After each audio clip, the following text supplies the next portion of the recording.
This channel is based on technical analysis. That's the base of this channel. So technical analysis means that we don't do fundamental analysis of Tesla per se. We are looking a little bit at the financials as an interesting data point. But what is important to understand is that on this channel, the philosophy is that technical analysis is everything. So we based our decisions to buy and to sell on the stock chart. Because the stock chart distills the behavior of the whole world, basically, regarding Tesla stock. When people buy Tesla stock, we see an impact here. And when people sell Tesla stock, we see it here. Yes, of course, some people buy 1 share and some people buy 10 million shares, but we still see the impact here. So the impact is going to be shown here on the chart. Even if we see news and we look at news, then we don't know, and nobody knows, how those news are going to be interpreted by the analysts and by the retail investors and by the institutional investors. Nobody knows how this is going to be interpreted. So if we don't know how this is going to be interpreted, because we would need to be in people's mind to know how the news are interpreted, we don't know how these people are going to react. We have two big variables between the news that are coming out, how people interpret it, what are they going to do, and the actual impact on the stock price. So yes, as a proxy for the interpretation and the behavior of people, we can say if there's a beat on some earnings or if there's a beat on some quarter numbers or delivery numbers that we're going to see today, if there's a beat on those things, we could say generally the stock should be going up. That's the reasonable thing to say. But as we've seen in the past, Tesla had great earnings, like on April 20th, 2022, a 51% beat on earnings, a 5% beat on revenues, and the stock went down.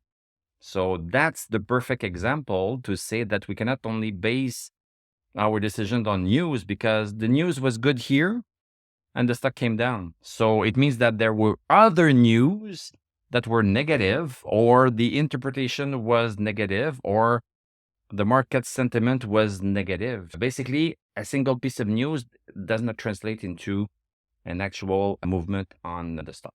We can still take a look at these news, but we are going to only base our buying and selling decisions based on our stock chart criteria, which are pretty, I would say, pretty objective. We use stochastic and we use support, we use resistance, and we have our de-risking steps before buying into a stock and everything, and we are basing everything on that. Okay.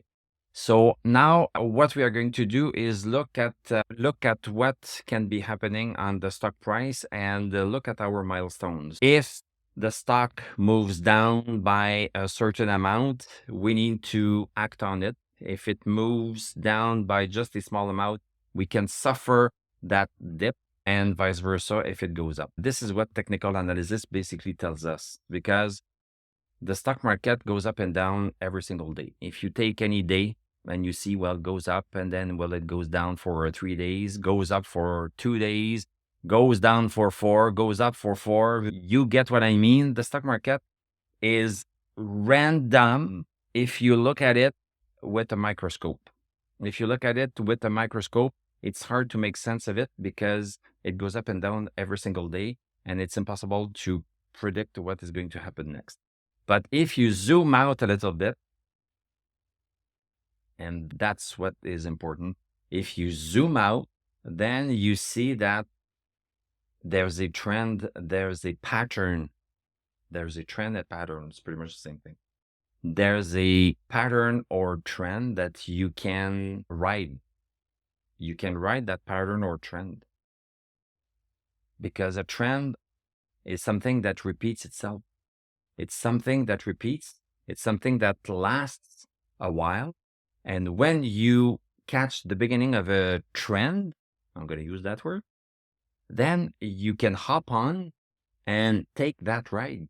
The microscopic ride is going to be random, but the overall ride is not going to be random. It's going to be predictable, because this is what a trend is. A trend is a movement. It's a movement that has a direction, that has a velocity. And if you can identify that movement and that velocity, you can hop on it and surf it. So basically, we are surfers, and we don't surf on water. We surf on the stock price and the trends in the stock price. We started an uptrend, and this is the velocity of the uptrend. So we can see it. And we know that this is valid because the stock is bouncing on that support line. So an uptrend is defined by a support line, and there's a corresponding resistance line on the other side.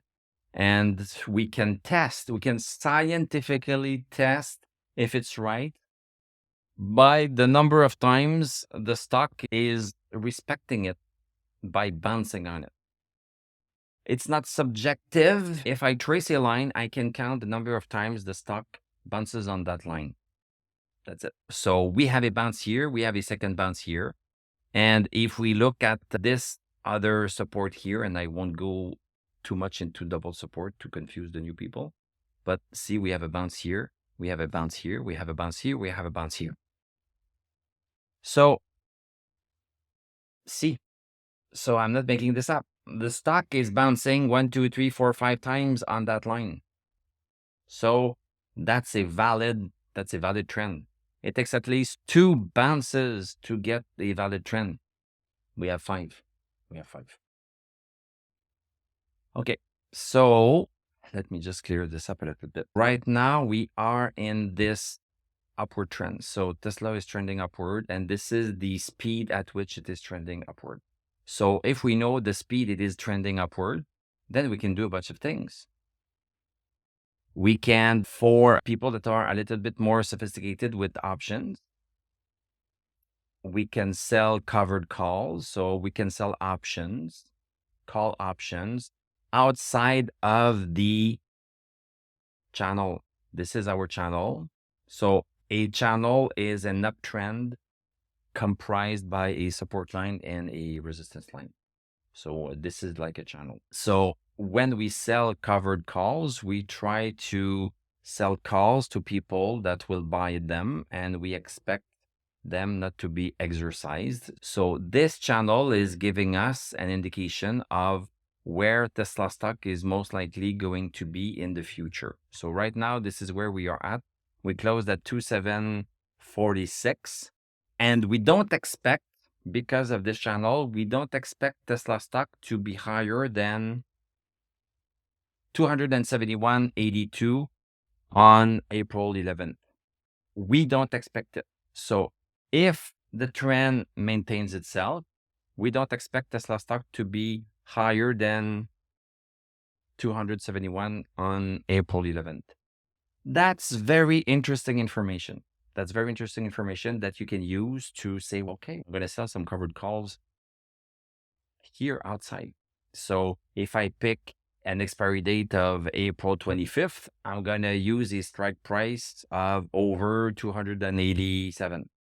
So this is valuable information. If you don't buy options or sell options, then what you can use that information for is, well, I'm going to get into Tesla and I'm going to enjoy the ride. So if Pierre, not a financial advisor, you are telling me that this is the velocity of the Tesla stock, I'm going to buy low and sell high. And I know it's going to be low because I'm going to buy at some point in the channel, and I'm going to sell later on at some point in the channel. And then I'm going to be happy go lucky because I will have bought low and sell high. This is what we can do. We can do that because we know that the stock is within the channel. Now, I need to be a little bit more precise. So the stock, this is the channel that it's following. It tends to touch one side of the channel and then go to the other side and zigzag like this. So it tends to zigzag. It does not go in a straight line like this, because I said microscopically it's random, but if we zoom out, it's not random. If it was not random microscopically, then the stock would be moving in one straight line. So then it would be easy. Okay, I'm going to buy at this day here, and I'm going to sell at this day here, and then I'm going to make money because it's moving in a straight line, because it's within a channel, and I can predict that the channel has a lot of chances to continue. So I'm just going to buy and sell at any point, and then I'm going to make money. Unfortunately, if this was happening, we would all be billionaires. That's not my situation. Basically, this is not how it works. The thing is that the stock is moving up and down. Yes, if you buy within the channel, and if you buy, okay, I'm going to buy here because Pierre said, oh yeah, he said that the stock is into a channel. So then we know the speed and direction of the channel, and then I can buy at any point, and then I'm going to sell later on, and for sure I'm going to make money. If you buy here and later on you sell here, you lost money. Shoot. So what do we do? So we need to take a look at the smaller patterns that we have within our channel. And this is what we do with the lines that we draw. This is what we do here. So see, we have a congestion zone pattern, which is that the stock is moving sideways. So if it's moving sideways here, maybe I'm not going to buy here. I could buy here. Wait a long time, and then sell later on. If you want to buy and sell with a shorter time frame, then you need to be a little bit more precise, depending on how you want to play this. If you want to play a long game or a short game, when you buy and when you sell within a channel might make a difference. It's better to buy close to support, because the theory is that when we have a channel, we bounce on the channel and then we sometimes extend ourselves away from it, and then we come back. And during that comeback, we might not make a lot of money on paper in the comeback, and we might even lose money on paper in the comeback. But if we know that this is just a comeback, or we think that this is just a comeback because a trend can be broken at any point, then it's less scary because it's coming down, and it's less scary a little bit. And then boom, it bounces. We say, oh, okay, this is where we are right now. So far, right now, we are very close to this support right here. I try not to tell people when to buy and sell, because I'm not a financial advisor, and I don't know if you want to buy for a short term and hold it for a couple of days or a couple of hours or a couple of weeks or a couple of months. I cannot tell you. If you want to buy for just a short period of time, maybe it's not the right time to buy here, because it's close to this resistance, and most likely it's going to go back to the support right here. It could go back to the support drastically like it did recently, or it could have went sideways for a long time before it reached the support and start again. Right now, we are close to this support right here. It is still a pretty reasonable time to buy because we are close to the support. Also, a better time to buy is going to be when we break 214.30. So this is a horizontal resistance. Within our bullish channel, the stock is also into a congestion zone. A congestion zone is just a stabilization period after a move. Tesla was at $100 in January and went up to 200. So it doubled within a couple of weeks. So a stock that is doubling within a couple of weeks, it cannot continue like this for years to come, because we would all be billionaires. We wished it did that, but the likeliness is very low. Unless there is a company that cures cancer and sells a pill to cure cancer at $50 a pop and you only need one, then maybe that company is going to go like this for and double every couple of weeks for a long time. But so far, Tesla is not that company. So it's perfectly reasonable after having a move up to stabilize. So this is what a congestion zone is. So we have people that were in the stock at the beginning, and the stock went and they made money and they are so happy. And they had as an objective, okay, I'm going to sell because I doubled my money and this is great. I'm happy. So this is why the stock stops to go up at some point. So so less and less people are buying into it because it's a bit too high now. And more people are selling into it and say, I have made a bunch of money on paper, so I want to transfer that paper money to fiat money. Well, at least I can spend that. When it's on my portfolio account, I cannot really spend it unless I sell it. This is what's happening. So a congestion zone is when people sell and there's less people that buy. So then the stock starts to change in price. It stops going up and it stabilizes a little bit. Here we had the more dramatic move. It came down, and I won't go into why. It's not really important why that much. It came lower and then it came back into our congestion zone. So in theory, if the world was simple, the stock would have moved up like this, straight up, and then it would have went sideways like this, and then would have done this, and then things like that. But since the world is a little bit imperfect, then things are going up and down, and they go crazy like this. But still, the principle remains. If we zoom out a little bit, we are into a congestion zone, and we went from this side of the channel to this side of the channel. And this is a better side to be on when you want to buy. If you are not into Tesla right now, then that's the better side to buy Tesla. Now, we have the uncertainty of the delivery numbers, and the uncertainty is not, are we beating the consensus that had deliveries at 420,000? No, that's not the uncertainty I am talking about. I am talking about the uncertainty of the interpretation of the 422K. So we don't know what is going to happen on Monday. We don't know how people are going to interpret the 422,000. We don't.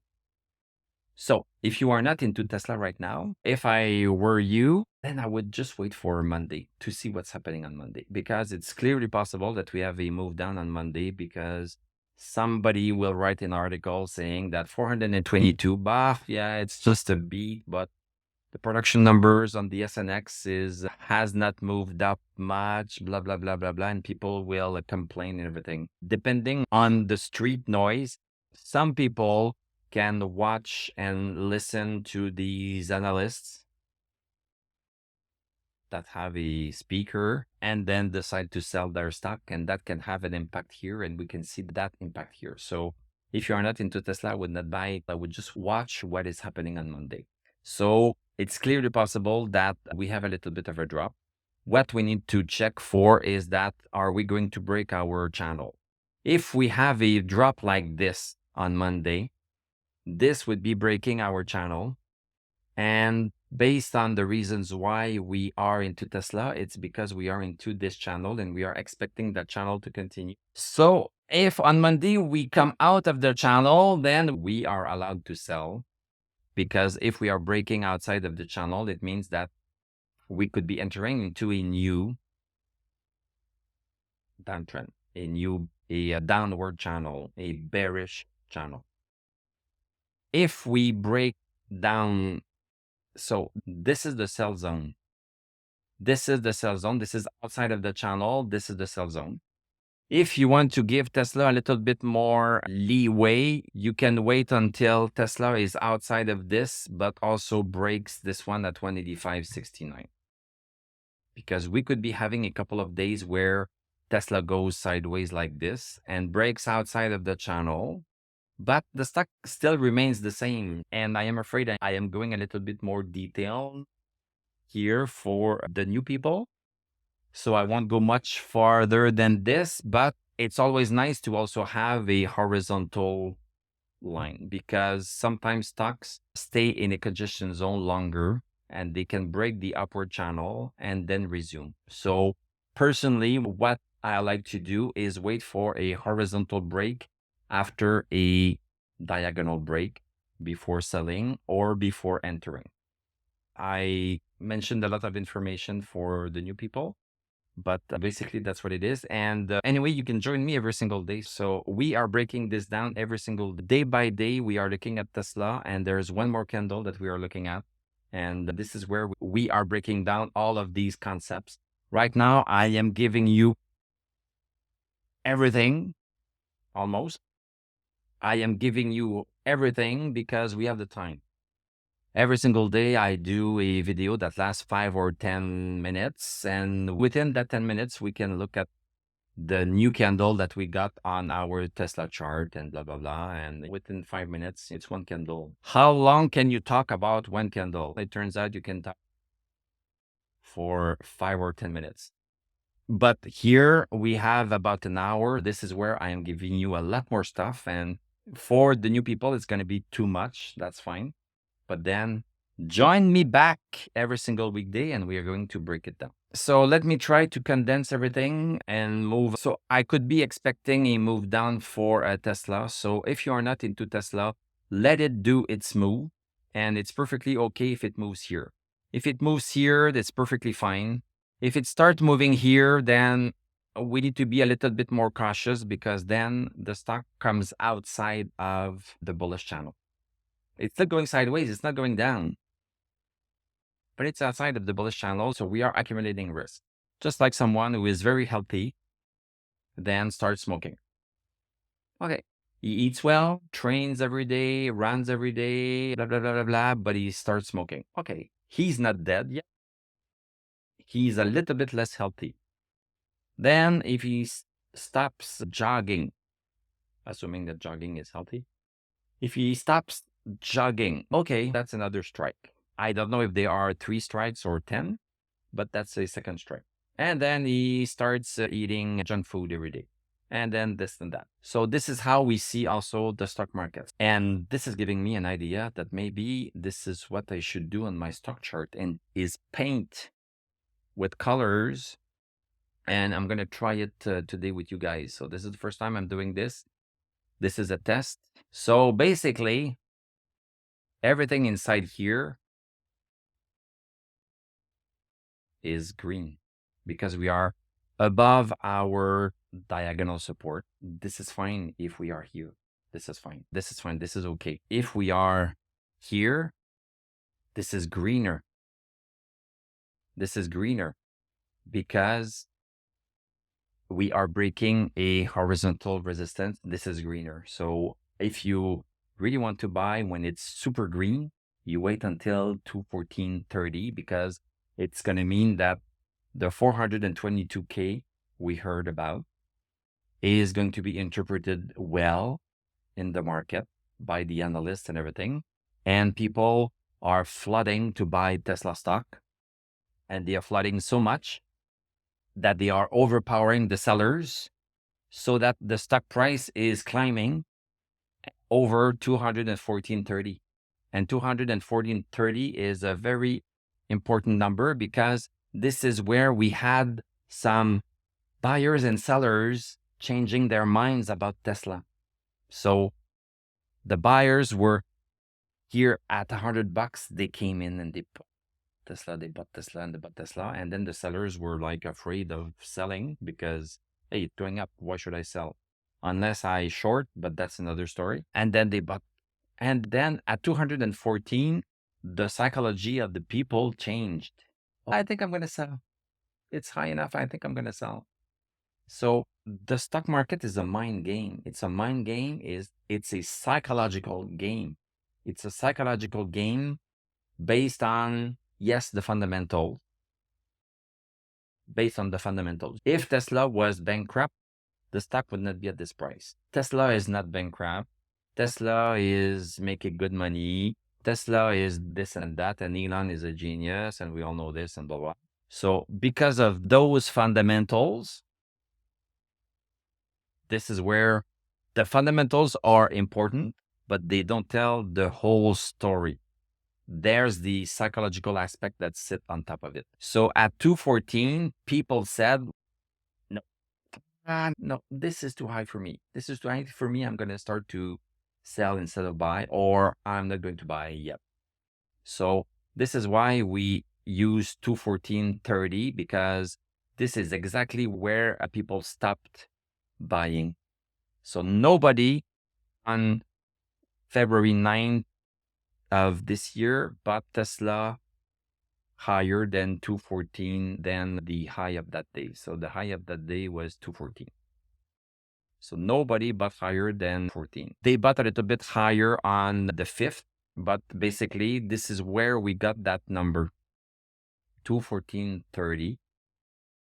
This is where we have a psychological memory. So people have a psychological memory of that number. And if we break that number, this is going to mean that, wow, people have removed this block in their heads about Tesla being too expensive at 214. Yeah, this is the right way to say it. People will have removed their mental block at 214 for Tesla. And if they remove a mental block that, oh, Tesla is too high above 214, then it means that they don't think that Tesla is too high at 214, and they should be coming in and buying even higher. So that's the perfect time to buy if it goes higher than 214. If you want to buy right now, it could take a couple of days until that 422K has been digested by people in their mind.